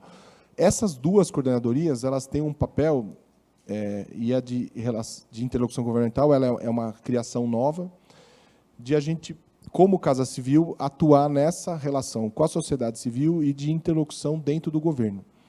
Então, o que seria? A participação social tem o Conselho Participativo Municipal, que é um órgão constituído só de sociedade civil, então está dentro dessa coordenadoria a atribuição de acompanhar o Conselho Participativo Municipal, mas, mais do que isso, é também ir para o território e entender todas as ações que envolvem a sociedade civil. Então, são mais de 30, 40 conselhos que a gente tem dentro da prefeitura, envolvendo o servidor e envolvendo a sociedade civil. Você tem aqui o Conselho Participativo, mas você tem o CADES, você tem o Conselho de Saúde, Habitação. Então, tem vários conselhos. Então, a ideia é que tenha um acompanhamento, uma gestão por essa coordenadoria. E a Coordenadoria de Interlocução Governamental, ela é uma criação nova que a gente está em implementação, que é para ampliar a interlocução governamental no território. Então, muitas vezes, eu fui subprefeito, 1 ano e meio, e aí você não conhece todo mundo do governo, né? Então, apareceu lá um problema de morador de rua. Quem que é o supervisor de assistência social? Aí você precisa ir atrás, né? Porque fisicamente não ficam todos dentro da subprefeitura, né? A subprefeitura tem alguns órgãos, mas a maioria estão espalhados pelo território. Aí, no Conselho Participativo, vaga de escola, né? Vamos falar na Adre Ipiranga. Eu fui subprefeito ali da Vila Mariana, então vamos falar na Adre Ipiranga.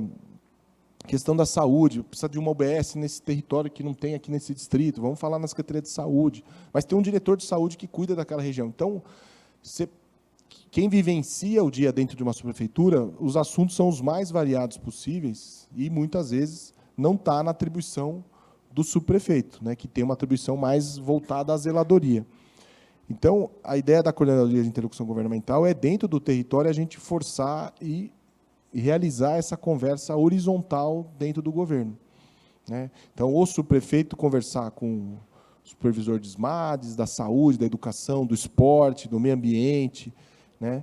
E fazer esse mapeamento dos equipamentos públicos que tem dentro de um território e criar essa rotina de relacionamento horizontal que, em algum momento, vai cruzar com a relação da sociedade civil. Então, organizar nas caixinhas aqui da Casa Civil algumas ações que são importantes até para que, né, a Casa Civil também tenha, e o governo, uma visão maior daquilo que acontece no território, né, de uma cidade tão extensa e tão complexa como São Paulo. Então, essas 3 coordenadorias foram criadas nessa última reestruturação. Tem a Secretaria de Relações Institucionais, que o secretário é o Henrico Missassi, né, que assumiu recentemente, foi deputado federal nos últimos 4 anos, cuida especificamente de CAFEM, que é a Coordenadoria dos Assuntos Federativos e Metropolitanos, são as emendas parlamentares de deputados estaduais e federais que podem destinar recursos para a cidade de São Paulo. Então, essa coordenadoria cuida da execução dessas emendas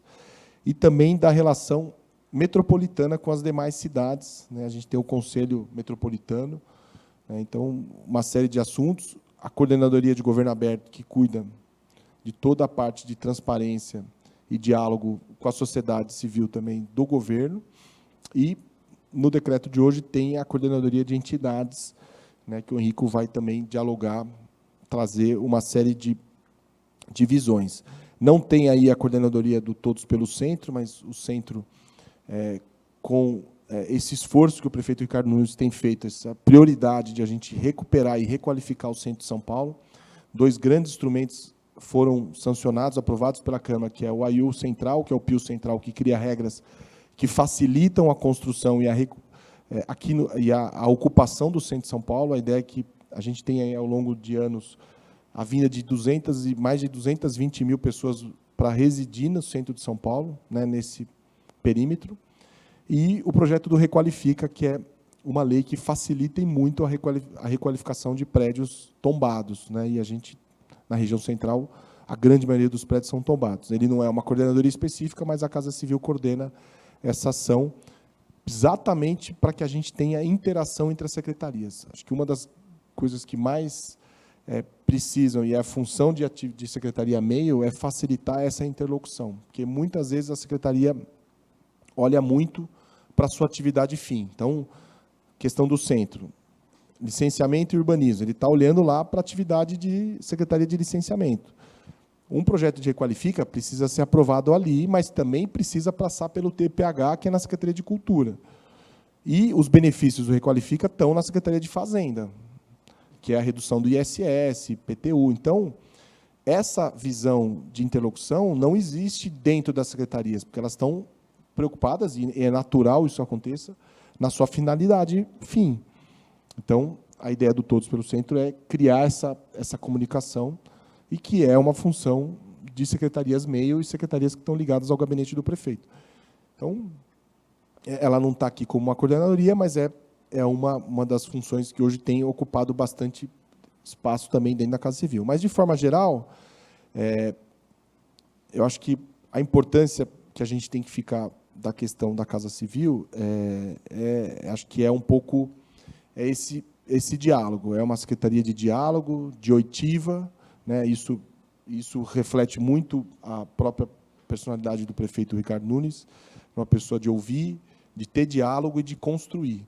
Então, todos os projetos de lei que vão para a Câmara, ter um diálogo amplo e permanente com os vereadores, ouvir as sugestões, construir, avançar, né, porque a gente precisa que os projetos de lei sejam aprovados para que as políticas possam nascer e sair do papel e serem executadas, para que a gente tenha mudanças efetivas dentro da cidade de São Paulo, né? E, então, essa articulação e diálogo com a Câmara, com o Poder Legislativo e também com a sociedade civil, né? Então, ser o canal de oitiva da sociedade. Então, a gente também recebe, né, não só o gabinete do prefeito, mas o prefeito não consegue atender todo mundo que quer falar sobre a cidade de São Paulo. Então, a Secretaria de Governo, a Secretaria da Casa Civil tem esse papel de estar recebendo, as secretarias fins também, todas elas recebem muitas entidades muita gente interessada em mudanças de políticas, e isso chega no gabinete, na Casa Civil, no governo, e a gente vai filtrando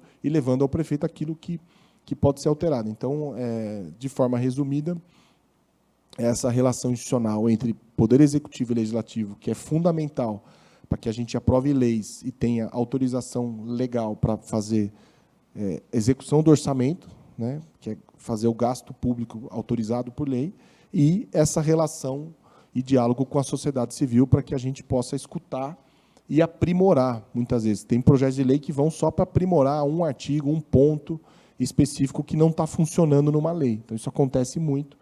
Então, isso é super importante para que a gente tenha esse dinamismo. Então, acho que, de forma resumida, é isso. Né? Claro, a gente tenta simplificar, mas agradecer a oportunidade e parabenizar a iniciativa, Marcela. Acho que é importante, como eu falei, o servidor está aqui, está se dedicando, e muitas vezes não é dada essa oportunidade de ver o contexto inteiro em que ele está inserido, né? Que todo o trabalho, mesmo que seja ali dentro de uma divisão, é extremamente importante para que a gente tenha o avanço nas políticas públicas. Mas estou à disposição aqui também para perguntas. Obrigado.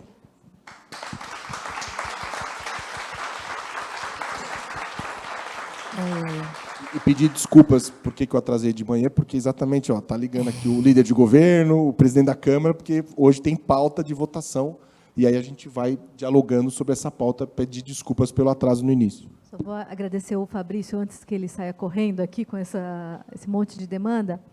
Tá ouvindo aí? Tá bom?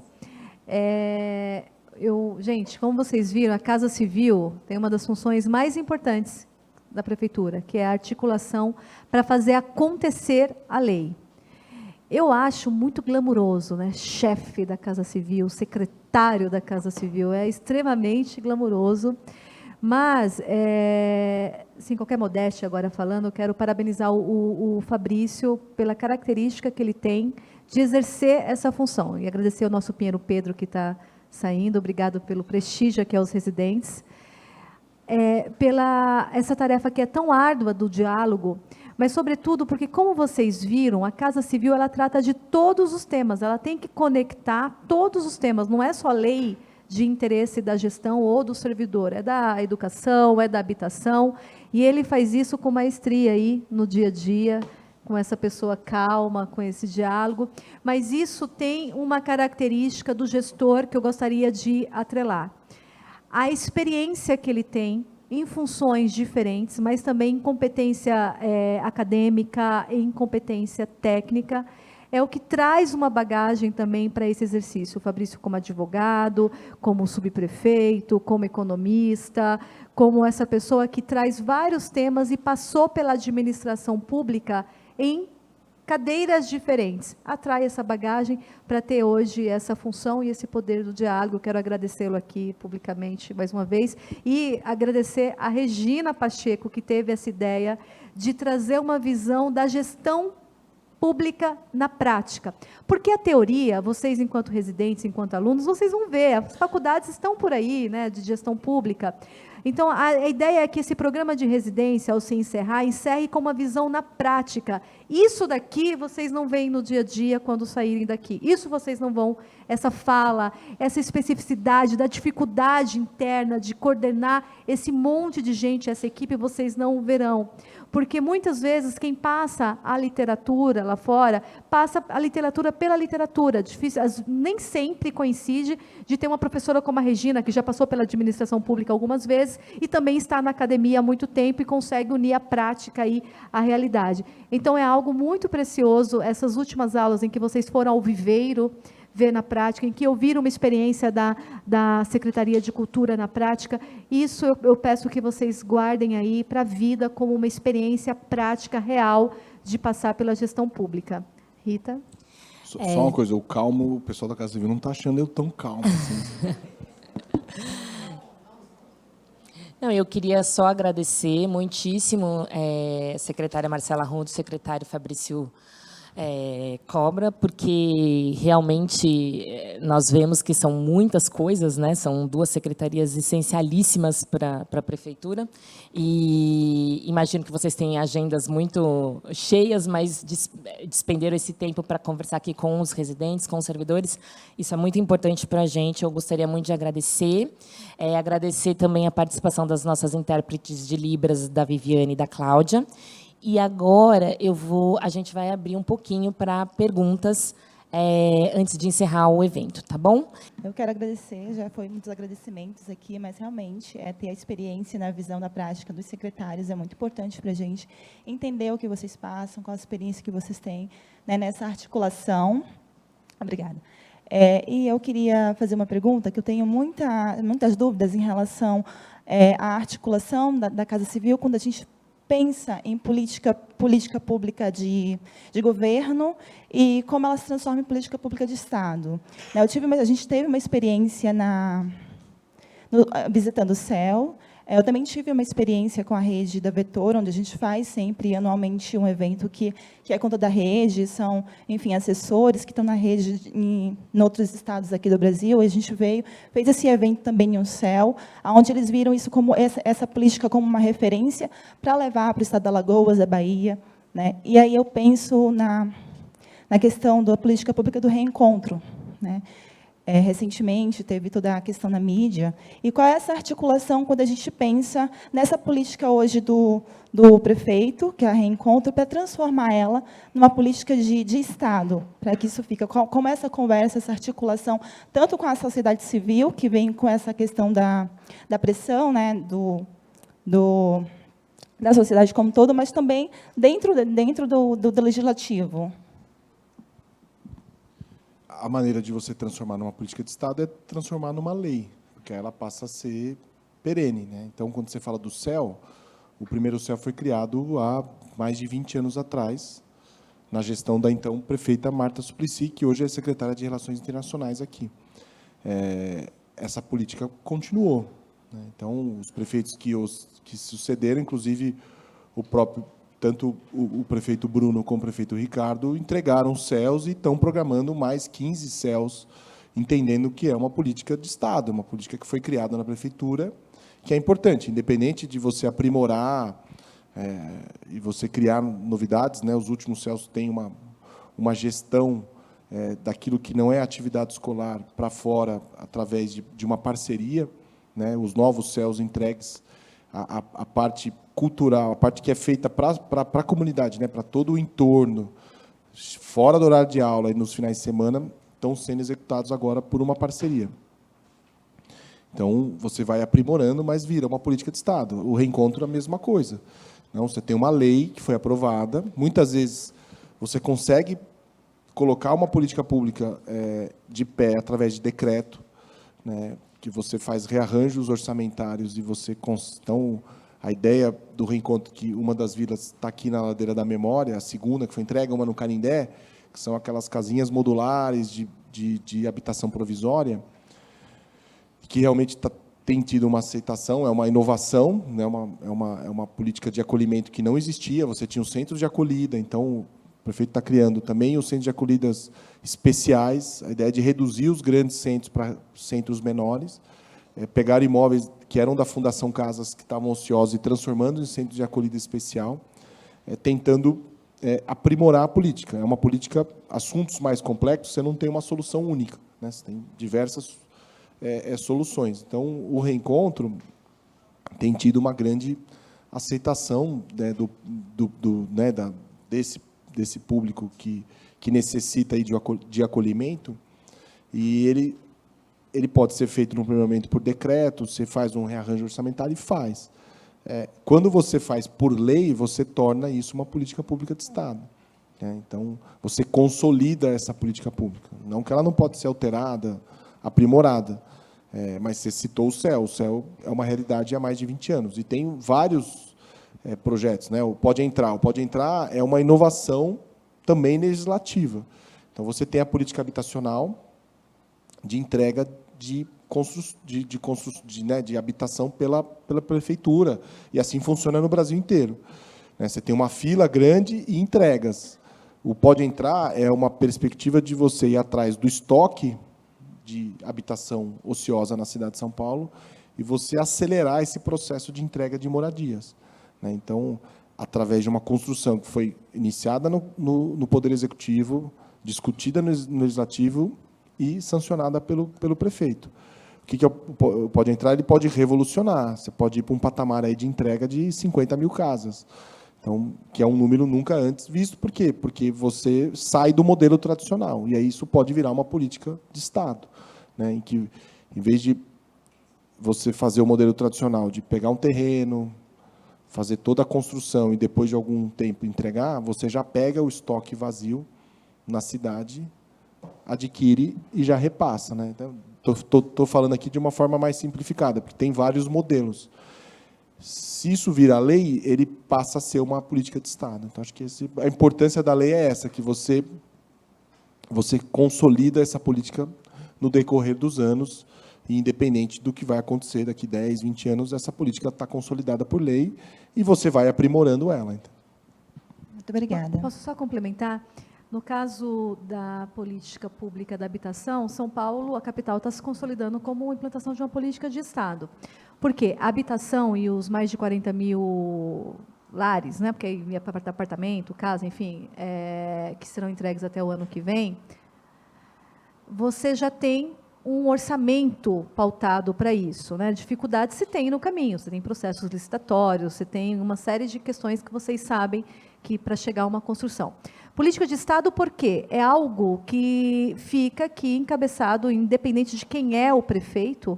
Sabe-se que em 2022, 21 a 24, você teve uma gestão que decidiu separar alguns milhões do orçamento, eu acho que é bi, né, do orçamento, para uma política de habitação. A Vila Reencontro, enquanto política pública social, ela já parte de um viés que se aproxima de política de Estado, porque vem de uma ideia do exterior, para pensar de forma transitória. A realidade do reencontro, aqui em São Paulo, é uma, em outras capitais é outra.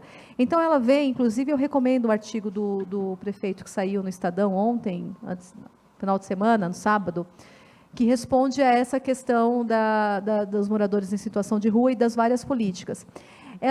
São Paulo é uma capital que tem a maior rede de assistência social, né, rede social que envolve tudo, né, de saúde, enfim. Ela vem para um pensar de política pública transitória, que pode se tornar efetiva ou não. O que o gestor público tem que pensar e que é um dos maiores erros hoje na administração pública? Políticas públicas têm que ser pensadas em seu ciclo e ser reavaliadas de acordo com a complexidade e com a alteração do cenário.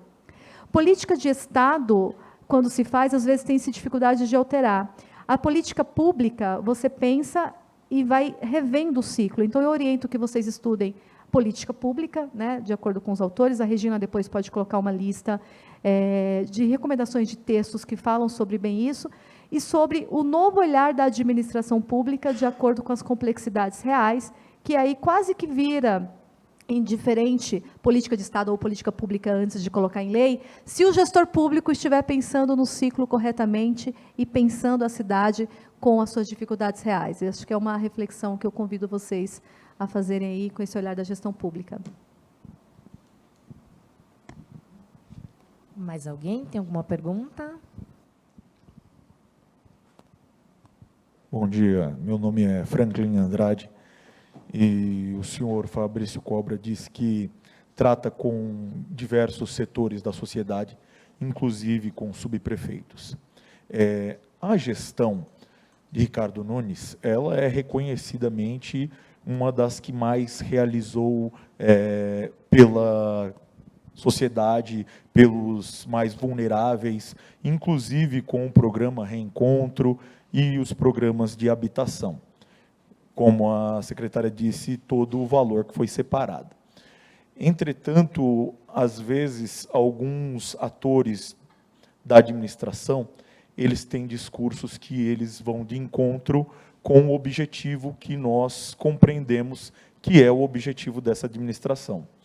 Como, por exemplo, quando um subprefeito de local importante diz que acredita que seria bom utilizar armas químicas, né, contra a população vulnerável.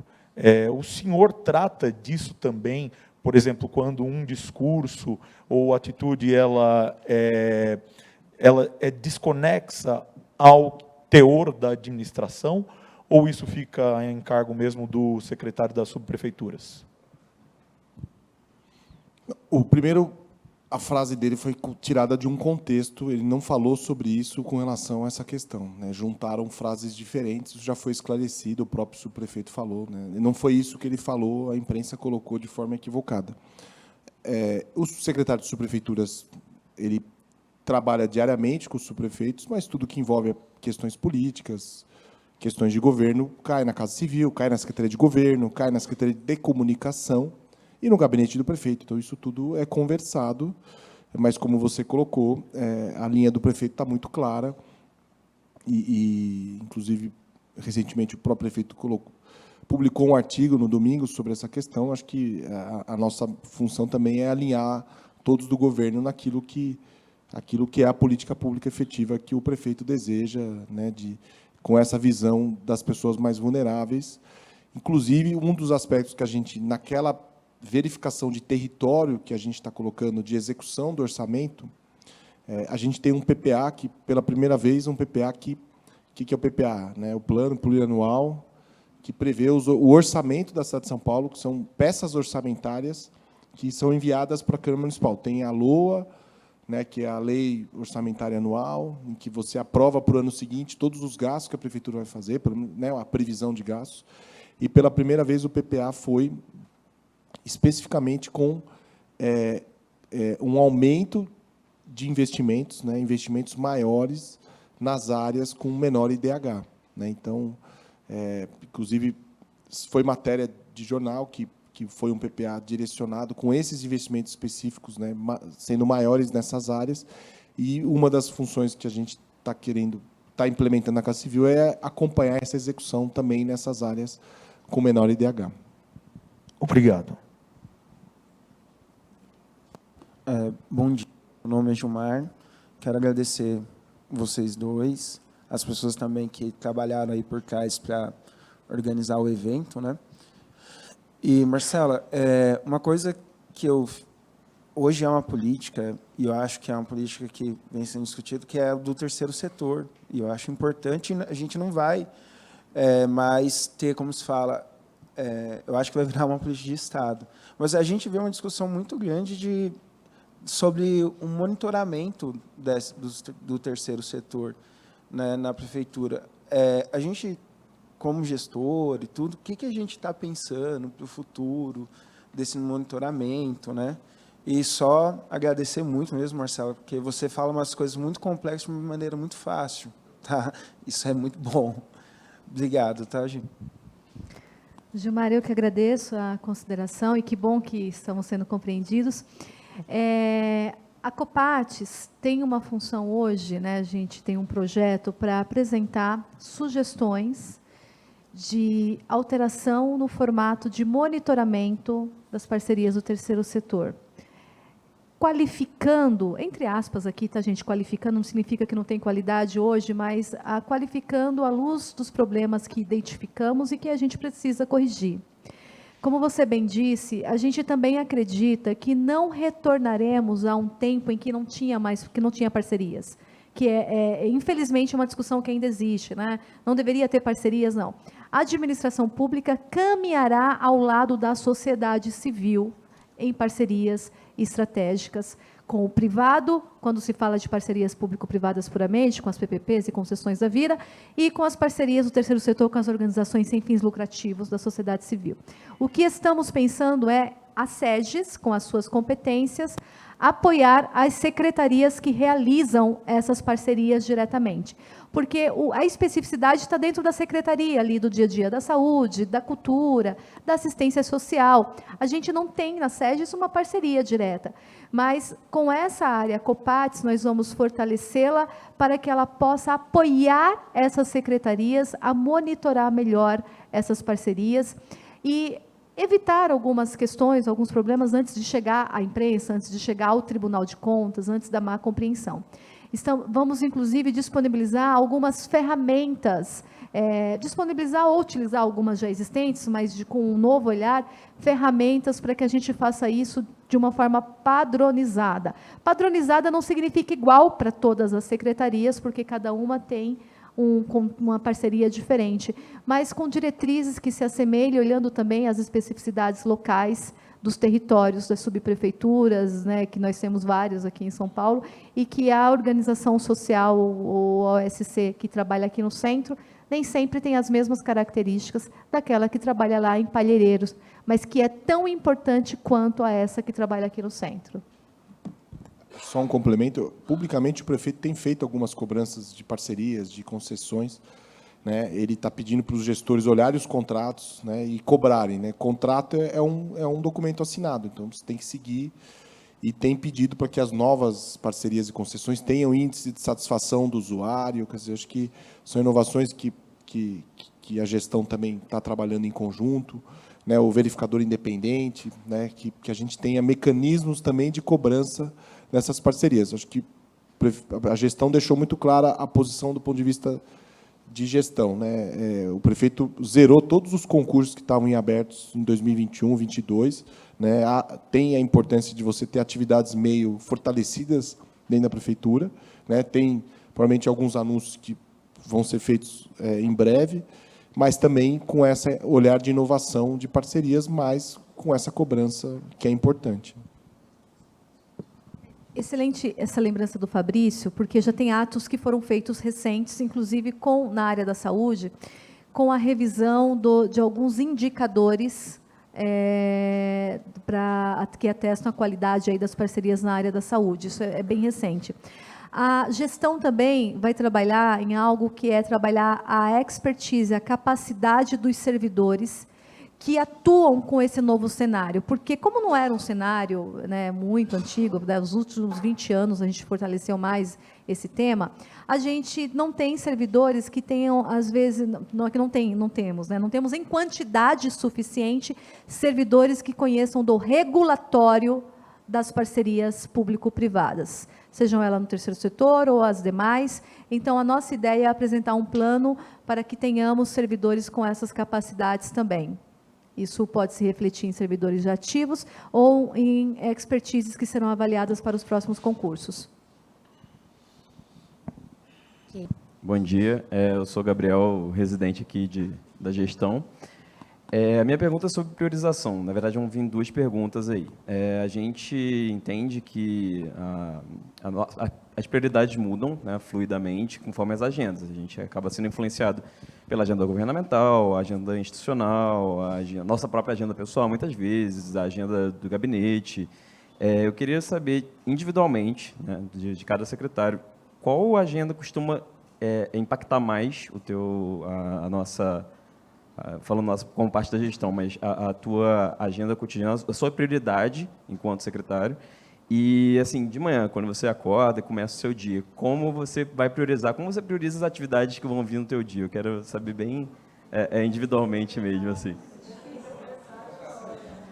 Eu imagino que seja complexo, mas eu queria ter essa visão, assim, de cada um. A gente começou a conversar hoje às 6 da manhã, e que a gente ficou até 2. Criaram uma coisa chamada WhatsApp, né, que acabou com a organização de todo mundo.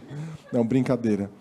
Mas eu acho que, como Casa Civil, a gente tem um comitê executivo junto com o prefeito, governo, fazenda, comunicação.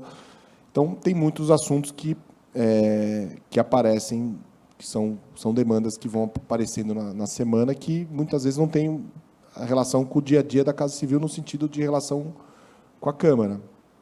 Muitas vezes tem, né? Então, eu acho que é tentar esse equilíbrio, aquilo que é demanda de governo principal como um todo, né? Então, por exemplo, saiu uma matéria sobre um determinado assunto, então o governo precisa agir para entender o que aconteceu, se precisa tomar alguma medida ou não, e aí se precisa de uma lei, precisa de um decreto. Então, a Casa Civil acaba participando, mesmo não sendo aquela agenda rotineira do dia a dia com os vereadores.